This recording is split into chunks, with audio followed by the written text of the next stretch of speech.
નમસ્કાર વિદ્યાર્થી મિત્રો, ધ એક્સપર્ટ એકેડમીની યુટ્યુબ ચેનલ પર દરેક વિદ્યાર્થીઓનું હાર્દિક સ્વાગત છે. આપણે શોર્ટ ટાઈમની અંદર ધોરણ 12 નામાના મૂળ તત્વો અને આંકડાશાસ્ત્રના લાઈવ લેક્ચર ચાલુ કરવા જઈ રહ્યા છીએ, જેની અંદર મોસ્ટ આઈએમપી દાખલાનું સોલ્યુશન કરાવવામાં આવશે. એની અંદર તમને લાઈવ લેક્ચર જોવા મળશે, સાથે સાથે લાઈવ લેક્ચરનો રેકોર્ડિંગ વિડીયો પણ મળશે. એના પછી અઠવાડિયામાં એક વખત ડાઉટ લેક્ચર રાખવામાં આવશે અને જે પણ આપણે દાખલાનું સોલ્યુશન કરીએ છીએ મોસ્ટ આઈએમપી દાખલાનો, એની પીડીએફ પણ તમને એપ્લિકેશન થ્રુ મળી જશે. તો જે પણ વિદ્યાર્થી મિત્રો ધ એક્સપર્ટ એકેડમી સાથે જોડાવા માંગતા હોય તો નીચે ડિસ્ક્રિપ્શનની અંદર વોટ્સએપ ગ્રુપની લિંક આપેલી છે, સાથે સાથે ધ એક્સપર્ટ એકેડમીના એપ્લિકેશનની લિંક પણ આપેલી છે. એની અંદર તમે જોડાઈ જાઓ, જેથી તમે મોસ્ટ આઈએમપી દાખલાનું સોલ્યુશન કરી અને 100% ગેરંટી સાથે 80+ માર્ક્સ મેળવી શકો છો. હવે આપણે આગળ જોઈએ. આજે આપણે વિડીયોની અંદર પ્રશ્નપત્ર 6 નો વિભાગ ડી નું સોલ્યુશન કરવાનું છે. તો એની અંદર જુઓ, વિભાગ ડી ની અંદર 5 પ્રશ્નો પૂછાય છે. એની અંદરથી કોઈ પણ 3 પ્રશ્નોના જવાબ આપવાના હોય છે. પ્રત્યેકના કેટલા ગુણ હોય છે? 4 ગુણ. જે 3 પ્રશ્નોના જવાબ આપવાના હોય છે એની અંદર 2 પ્રશ્નો તો આપણા પાઘડી ચેપ્ટરના હોય છે. તો સૌથી પહેલા જુઓ, અહીંયા નીચેની માહિતી પરથી પાઘડીની રકમ છેલ્લા 4 વર્ષના સરેરાશ નફાની 5 વર્ષની ખરીદીને આધારે નક્કી કરવાની છે. તો સૌપ્રથમ આની અંદર પહેલી મેથડ આવે. કઈ મેથડ? પહેલી મેથડ. આપણે સરેરાશ નફો શોધવાનો છે. તો સરેરાશ નફો શોધવા માટે નફાનું શું કરવું પડે? સરવાળો. 60,000 ને 80,000, 1,40,000, 1,40,000 ને 30,000, 1,70,000 અહીંયા કૌંસમાં આપેલા છે એટલે બાદ કરવાના. કેટલા? 1,50,000 રૂપિયા સરવાળો થાય. તો આપણે શોધી લઈએ પહેલો સરેરાશ નફો. કયો નફો? સરેરાશ નફો. તો સરેરાશ નફાનું સૂત્ર શું બને? તો કે સરેરાશ નફો બરાબર કુલ નફો ભાગ્યા કુલ વર્ષો. કુલ નફો ભાગ્યા કુલ વર્ષો. તો દાખલાની અંદર કુલ નફો આપણને કેટલો મળ્યો? 1,50,000 રૂપિયા ભાગ્યા કેટલા વર્ષનો નફો છે? 4 વર્ષનો. તો અહીંયા જવાબ કેટલો આવશે આપણો? 37,500, 37,500 રૂપિયા. બીજા નંબરમાં આપણે શું શોધવાની છે? પાઘડી. તો પાઘડીનું સૂત્ર શું બને? તો કે સરેરાશ નફો ગુણ્યા ખરીદીના વર્ષો. સરેરાશ નફો ગુણ્યા ખરીદીના વર્ષો. તો સરેરાશ નફો આપણને કેટલો મળ્યો? 37,500 ગુણ્યા ખરીદીના વર્ષો. 5 વર્ષની ખરીદી કીધું છે એટલે ગુણ્યા કેટલા કરવાના? 5. તો હવે આપણે 37,500 ગુણ્યા 5 કરીએ. 37,500 ગુણ્યા 5 તો પાઘડીનો જવાબ આવે 1,87,500. હવે જુઓ, આટલી ગણતરી કરો ને આપણને 4 ગુણ મળી જાય છે અને એકદમ ઈઝી ચેપ્ટર છે. સૂત્રો યાદ રાખો, કેલ્ક્યુલેટરનો ઉપયોગ કરો અને 4 ગુણ રોકડા મેળવી લો. ચલો નેક્સ્ટ પ્રશ્ન 38 નંબર. એ પણ પાઘડી ચેપ્ટરનો જ છે. એની અંદર શું કીધું છે? અધિક નફાને મૂડીકૃત કરવાની પદ્ધતિ. કયા નફાને? અધિક નફાને મૂડીકૃત કરવાની પદ્ધતિ અનુસાર નક્કી કરો પાઘડીની કિંમત. રોકાયેલી મૂડી 9 લાખ રૂપિયા, અપેક્ષિત વળતરનો દર 12% અને છેલ્લા 5 વર્ષનો નફો આપેલો છે 1 લાખ, 41, 31, 150 અને 81. દર વર્ષે નફામાં સતત વધારો થતો નથી એટલે આપણે સાદી સરેરાશની રીતે સરેરાશ શોધવામાં આવશે. તો સૌથી પહેલા અધિક નફાને મૂડીકૃત કરવાનો છે. તો પહેલા અધિક નફો શોધવો પડે. અધિક નફો શોધવા માટેનો પહેલો સ્ટેપ તો આપણે શું શોધવી પડે? રોકાયેલી મૂડી. અને દાખલાની અંદર આપણને કદાચ રોકાયેલી મૂડી આપેલી છે, તમે જોઈ શકતા હો તો રોકાયેલી મૂડી આપણને કેટલા રૂપિયા આપેલી છે? 9 લાખ રૂપિયા. બીજા નંબરનો સ્ટેપ આવે આની અંદર અપેક્ષિત નફો. કયો નફો? તો કે અપેક્ષિત નફો. તો અપેક્ષિત નફાનું સૂત્ર શું થાય? અપેક્ષિત નફો બરાબર રોકાયેલી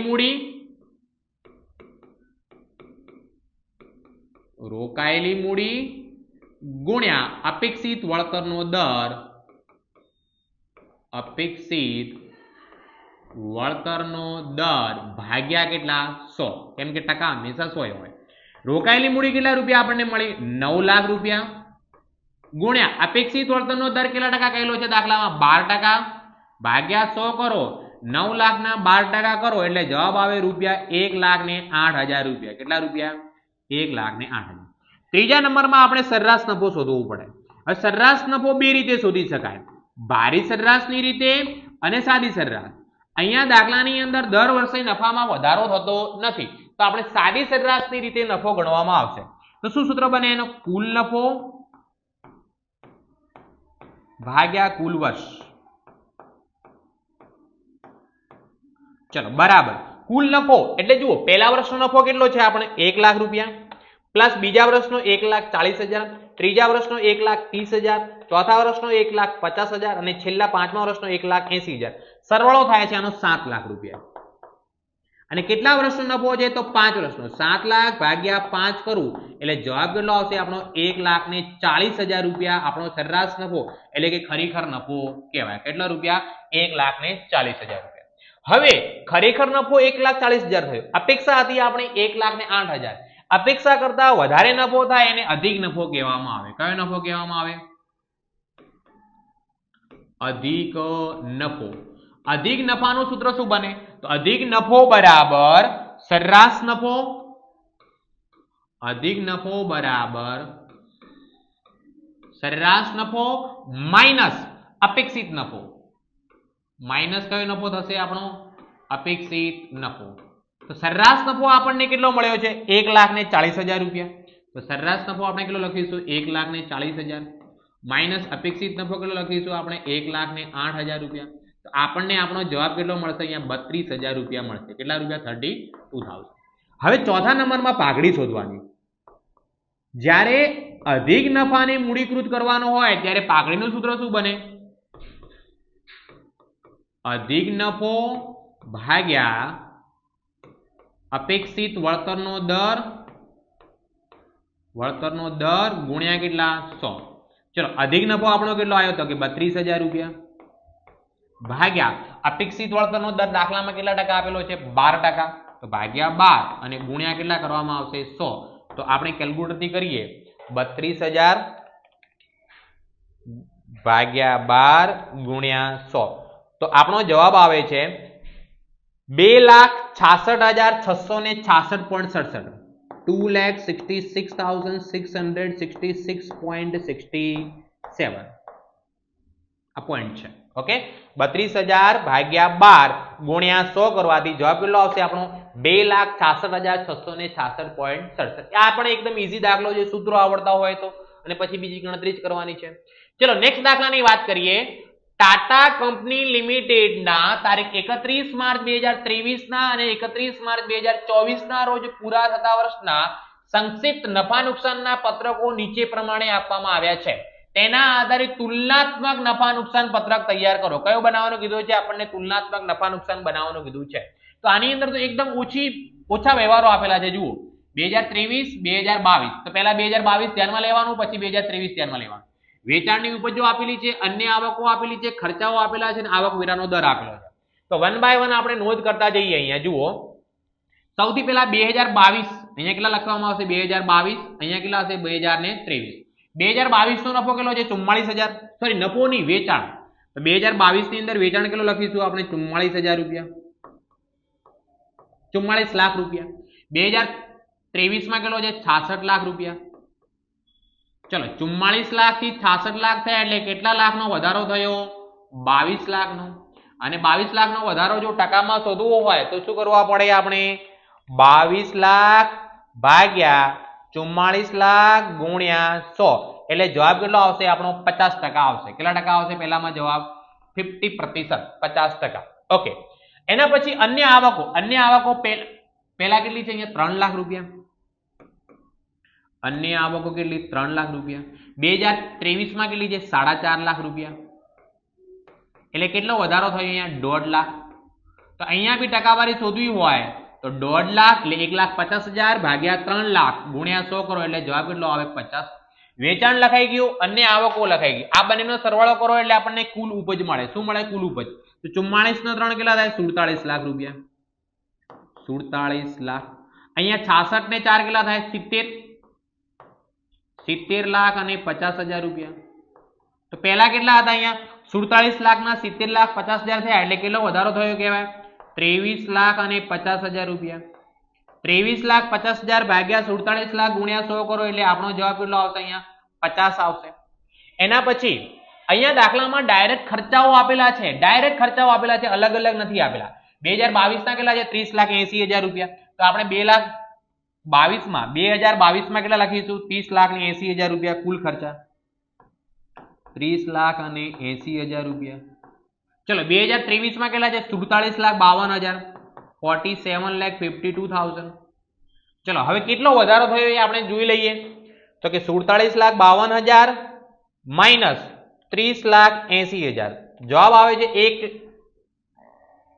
એક મિનિટ, 47,52,000 માઇનસ 30,00,000, 16,72,000 રૂપિયા, 16,72,000.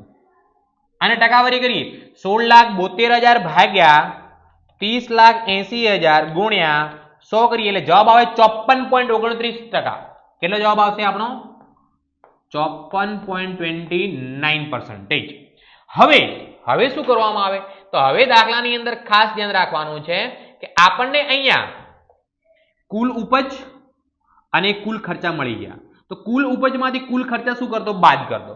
તો 47 લાખ કેટલા આપણને આવક છે? 47 લાખમાંથી આપણે 30,80,000 બાદ કરીએ તો અહીંયા આપણે આવકવેરા પહેલાનો નફો કેટલો મળે? 16,20,000 રૂપિયા. કેટલા રૂપિયા? 16,20,000. બીજા વર્ષમાં આપણી કુલ આવકો કેટલી? 70,50,000 માઇનસ 47,52,000. તો અહીંયા કેટલા વધે? 22,98,000. 22,98,000, 22,98,000. કેટલાનો વધારો થયો? 22,98 માંથી આપણે 16,20 બાદ કરીએ એટલે 6,78,000 નો વધારો થયો. કેટલા? 6,78,000. અને ટકાવારીમાં ફેરવીએ 6,78,000 ભાગ્યા 16,20,000 ગુણ્યા કેટલા કરવાના? 100 એટલે જવાબ આવે 41.85%. 41.85%. ઓકે, ચલો આવકવેરા પહેલાનો નફો થઈ ગયો. હવે આવકવેરાની જોગવાઈ આપણને કેટલા ટકા કહેલી છે? બંને વર્ષમાં 30% કહેલી છે. તો અહીંયા હવે કેટલા ટકા કરવાના? 30%. જુઓ, પહેલા વર્ષે આપણો નફો કેટલો? 16,20,000 ગુણ્યા કેટલા ટકા? 30% એટલે 4,86,000 રૂપિયા, 4,86,000. બીજા વર્ષમાં 47,52,000 સોરી 22,98,000 ના કેટલા ટકા કરવાના? 30% એટલે 6,89,400, 6,89,400. કેટલો વધારો થયો? જુઓ, માઇનસ 4,86,000 કરો એટલે 2,03,400 નો વધારો કહેવાય. 2,03,400 ભાગ્યા કેટલા કરવાના? 4,86,000 ગુણ્યા 100 એટલે અહીંયા બી જવાબ કેટલો આવે? 41.85%. હવે આપણે શું કરવાનું છે? આવકવેરા પહેલાના નફામાંથી આવકવેરો બાદ કરી દેવાનો. એટલે કે 16,20,000 માઇનસ 4,86,000 જવાબ આવે આપણો 11,00,000 ને કેટલો? 34,000 રૂપિયા. અહીંયા 22,98,000 માઇનસ 6,89,400 કરું તો જવાબ કેટલો આવે? 16,08,600 રૂપિયા. કેટલો વધારો થયો? તો 16,08,600 માંથી 11,34,000 આપણે બાદ કરીએ તો જવાબ આવે 4,74,600 રૂપિયા. ટકામાં ફેરવવું હોય તો 4,74,600 ભાગ્યા 11,34,000 કરીએ તો જવાબ કેટલો આવે? 41.85%. અને એક વસ્તુ તમારે યાદ રાખવાની, જ્યારે આવકવેરાનો દર આપણને ટકામાં આપેલો હોય ને તો છેલ્લા ત્રણની ટકાવારી સરખી જ રહે. ચલો નેક્સ્ટ દાખલો 40મા નંબરનો. યસ લિમિટેડની નીચેની વિગતોને આધારે કાર્યશીલ મૂડીનો ઉથલો શોધો. કુલ મિલકતો 45 લાખની, એની અંદરથી બિન ચાલુ મિલકતો એટલે લાંબા ગાળાની મિલકતો કેટલી આપેલી છે? 30 લાખ. કુલ દેવા 20 લાખ, એની અંદરથી બિન ચાલુ દેવા એટલે કે આપણને લાંબા ગાળાના દેવા આપેલા છે 10 લાખ અને વેચાણ કેટલો આપેલો છે? 25 લાખ રૂપિયા. તો અહીંયા કાર્યશીલ મૂડીનો ઉથલો તેમ તો બે રીતે શોધી શકાય. વેચાણ આધારે પણ શોધી શકાય અને વેચેલ માલની પડતરના આધારે પણ શોધી શકાય. અહીંયા ફક્ત આપણને વેચાણ આપેલું છે તો વેચાણને ધ્યાનમાં લઈશું. તો સૌપ્રથમ આપણે શું શોધવું પડે? કાર્યશીલ મૂડી શોધવી પડે. તો કાર્યશીલ મૂડીનું સૂત્ર શું છે? કે ચાલુ મિલકતો માઇનસ ચાલુ દેવા એટલે ટૂંકા ગાળાની મિલકતો માઇનસ ટૂંકા ગાળાના દેવા. એ તો આપેલા નથી તો સૌપ્રથમ આપણે એ શોધી લઈએ. સૌથી પહેલા શું શોધી લઈએ? ચાલુ મિલકતો. તો ચાલુ મિલકતો કેટલી કહેવાશે? તમારી કુલ મિલકતો દાખલામાં કેટલી આપેલી છે? તો કે 45 લાખ રૂપિયા. 45 લાખમાંથી બિન ચાલુ મિલકતો કેટલી છે? 30 લાખ. એ બાદ કરતો, બાકીની વધે એ આપણે કઈ મિલકત કહેવાય? ચાલુ મિલકત કહેવાય. તો 45 લાખમાંથી 30 લાખ જાય એટલે જવાબ કેટલો આવે આપણો? 15 લાખ રૂપિયા. ચલો બીજા નંબરમાં શું શોધવું પડશે? ચાલુ દેવા. તો સેમ ટુ સેમ પ્રોસેસ આમાં. ચાલુ દેવા બરાબર કુલ દેવા દાખલામાં કેટલા આપેલા છે? 20 લાખ. ટોટલ દેવા કેટલા છે આપણા? 20 લાખ. 20 લાખમાંથી બિન ચાલુ દેવા કેટલા છે? 10 લાખ. ચલો 20 લાખમાંથી હું 10 લાખ બાદ કરું એટલે આપણો જવાબ કેટલો વધે? અહીંયા 10 લાખ રૂપિયા વધે. હવે આપણે શું શોધવાનું છે? કાર્યશીલ મૂડી. તો કાર્યશીલ મૂડીનું સૂત્ર લખીએ અહીંયા. કાર્યશીલ મૂડી બરાબર ચાલુ મિલકતો માઇનસ ચાલુ દેવા. ચલો દાખલાની અંદર ચાલુ મિલકતો કેટલી મળી? 15 લાખ રૂપિયા માઇનસ ચાલુ દેવા કેટલા મળે છે? 10 લાખ રૂપિયા. ચલો 15 લાખમાંથી 10 લાખ બાદ કરું એટલે જવાબ કેટલો આવે? 5 લાખ રૂપિયા. હવે આપણે શું શોધવાનું છે દાખલામાં? કાર્યશીલ મૂડીનો ઉથલો. તો એનું સૂત્ર લખીએ આપણે. કાર્યશીલ મૂડીનો ઉથલો બરાબર વેચાણ ભાગ્યા કાર્યશીલ મૂડી.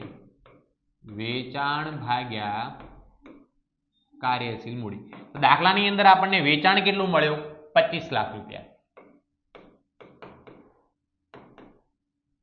ભાગ્યા કાર્યશીલ મૂડી કેટલી મળી? 5 લાખ રૂપિયા. તો હવે શું કરવામાં આવશે? 25 લાખ ભાગ્યા 5 લાખ કરું એટલે જવાબ કેટલો આવશે? આખા વર્ષની અંદર 5 વખત કાર્યશીલ મૂડીનો ઉથલો થાય છે. ઓકે, ચલો નેક્સ્ટ દાખલો અને આ વિભાગનો છેલ્લો દાખલો. સમર્થ કંપનીની નીચેની વિગતોને આધારે રોકાણીય પ્રવૃત્તિમાંથી ઉદ્ભવતા રોકડ પ્રવાહનું પત્રક તૈયાર કરો. રોકાણીય પ્રવૃત્તિ કહેલું છે એટલે બિનચાલુ મિલકતો અને રોકાણો ધ્યાનમાં રાખવામાં આવશે. તો સૌથી પહેલા આપણને આપેલું છે બિનચાલુ રોકાણોનું વેચાણ કર્યું. વેચાણ કરી પૈસા આવે તો ઉમેરવાના. એટલે રોકાણીય પ્રવૃત્તિમાંથી ઉદ્ભવતા રોકડ પ્રવાહ આપણે અહીંયા બનાવેલું છે. એની અંદર સૌથી ઉમેરોમાં શું લખીશું? બિનચાલુ મિલકતોનું રોકાણ. બિનચાલુ મિલકતોનું વેચાણ. શું આપેલું છે? વેચાણ. કેટલી રકમ છે? 8,80,000 રૂપિયા. 8,80,000. ચલો એના પછી શું આપેલું છે? જમીનની ખરીદી કરી. ખરીદી કરવાથી પૈસા જાય તો બાદમાં લખીશું. જમીનની ખરીદી કેટલી કરી? 14,80,000 રૂપિયા. તો અહીંયા લખીશું આપણે 14,80,000 રૂપિયા. એના પછી યંત્રની ખરીદી કરવાથી પણ પૈસા જાય તો બાદમાં લખીશું યંત્ર ખાતે કેટલા રૂપિયા? 9,80,000 રૂપિયા. 9,80,000 રૂપીસ. એના પછી આપણે ફર્નિચરનું વેચાણ કર્યું. વેચાણ કરવાથી પૈસા આવે તો ઉમેરોમાં લખીશું ફર્નિચરનું વેચાણ. કેટલું આપેલું છે? 4,50,000 રૂપિયા. 4,50,000 રૂપીસ. એના પછી રોકાણો પર ડિવિડન્ડ મળ્યું. કેટલા રૂપિયા? 4 લાખ મળ્યું એટલે આવક કહેવાય. શું મળ્યું આપણને? રોકાણો પર ડિવિડન્ડ. તો અહીંયા લખીશું ડિવિડન્ડ મળ્યું. રકમ કેટલી આપેલી છે? 4 લાખ રૂપિયા. ચાલો એના પછી પાઘડીના ચૂકવ્યા પૈસા જાય છે તો અહીંયા પાઘડી લખવામાં આવશે. પાઘડીના ચૂકવ્યા પૈસા ગયા બાદમાં કેટલા રૂપિયા? 3,20,000. 3,20,000. એના પછી આપેલું છે શેર બહાર પાડ્યા. નાણાકીય પ્રવૃત્તિ કહેવાય. ડિબેન્ચર પરત કર્યા. નાણાકીય પ્રવૃત્તિ કહેવાય. લોન લીધી એ પણ કઈ પ્રવૃત્તિ કહેવાય? નાણાકીય પ્રવૃત્તિ કહેવાય. એટલે અહીંયા આની નોંધ હશે નહીં. હવે આપણે આનો સરવાળો કરીએ તો જુઓ અહીંયા સરવાળામાં જુઓ 8,80,000 પ્લસ 4,50,000 પ્લસ 4 લાખ એટલે આનો સરવાળો થાય છે 17,30,000 રૂપિયા. 17,30,000 રૂપિયા. નવ બાદનો સરવાળો 14,80,000 9,80,000 અને 3,20,000. આનો સરવાળો થાય 27,80,000. આવક કરતા બાદ વધારે છે તો જવાબ માઇનસમાં આવશે. ઓકે, કેટલો જવાબ આવશે? માઇનસ 10,50,000 રૂપિયા માઇનસમાં આવશે. એટલે આપણે કોની અંદર લખીશું? કૌંસમાં. રોકાણીય પ્રવૃત્તિમાંથી ઉદ્ભવતો રોકડ પ્રવાહ. તો આપણે હવે 6 પ્રશ્નપત્રનો વિભાગ ડી નું સોલ્યુશન ગયેલું છે. હવે આપણે નેક્સ્ટ વિડીયોની અંદર મળીશું વિભાગ ઈ સાથે. ત્યાં સુધી આભાર, ધન્યવાદ. ઓકે, અને જે વિદ્યાર્થીઓ the expert academy YouTube channel subscribe ન કરી હોય તો સૌપ્રથમ કરી દો, લાઈક કરી દો અને તમારા મિત્રો સુધી શેર પણ કરી દો.